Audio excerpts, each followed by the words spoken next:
მისთვის რომ ჩვენ ეს პროცესები კარგი გაგებით უფრო დავაჩქაროთ და უფრო მალე მივიღოთ ახალი სახეები პოლიტიკაში შესაბამისად ხელი უნდა შეუწყოთ რომ ესეთი სუფთა წარსულის კარგი გამოცდილების ახალგაზრდა ადამიანები წინ წამოუწიოთ და ასე ვთქვათ მივცეთ საშუალება რომ გამოჩნდნენ.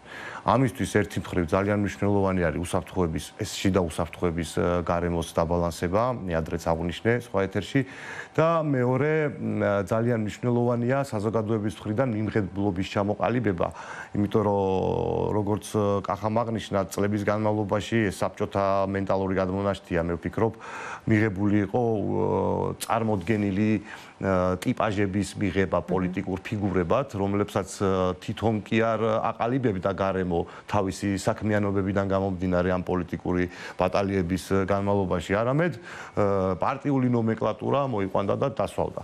ესე არ არის, ესე ნორმალურ ქვეყნებში არ მუშაობს, არსად არ მუშაობს. მე მგონი აქაც აღარ არის. აქაც არ მუშაობს და იმიტომ მივიღეთ ეს რაც მივიღეთ ეს სიტუაცია.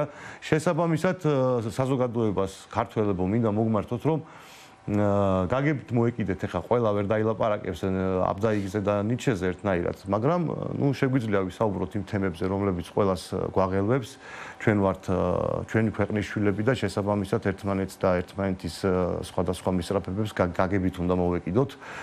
აი ეს იყო სულ რაც მინდოდა მე თქვა ამ ახალი პოლიტიკური ჯგუფების შესახებ. თუმცა მე შეგვიძლია ამასთან დაკავშირებით კიდე ცალკე აუცილებლად, იმიტომ რომ რეალურად დღეს აი აქციაზეც რო ვარ ისეთ სამეგობრო წრეებში თუ სოციალურ ქსელებშიც ფაქტია რომ აი რაღაცნაირად თითქოს ახალი პოლიტიკური სახეების წყურვილი უკვე არის ხალხში და ამაზე ძალიან ბევრი საუბარი. ხერხული მე ხა ამ პერიოდში არ მინდოდა უბრალოდ ამაზე საუბარი. სხვანაირად შეიძლება გამოვიდეს, მაგრამ ნუ მაინც გაკვირით ვიტყვი, რომ ამას პირველ რიგში ეხა ამ ეტაპზე ხელს უშლის ძველი პოლიტიკური ფარდა.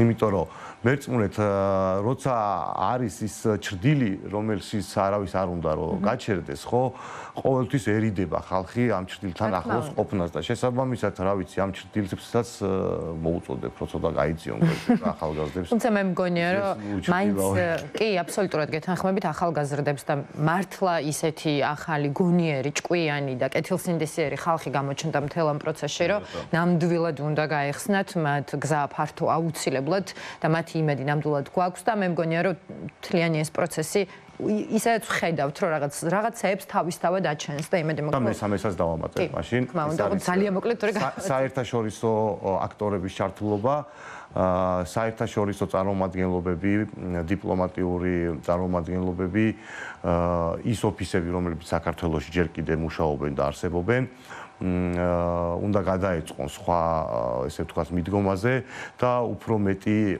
ყურადღება დაუთმონ ამ ახალ პოლიტიკურ ძალებს და არ კონდეთ მარტო ურთიერთობა და არ კონდეთ ხო არსებულ პოლიტიკურ ჯგუფებთან რა ესეც ძალიან მნიშვნელოვანია. კი ბატონო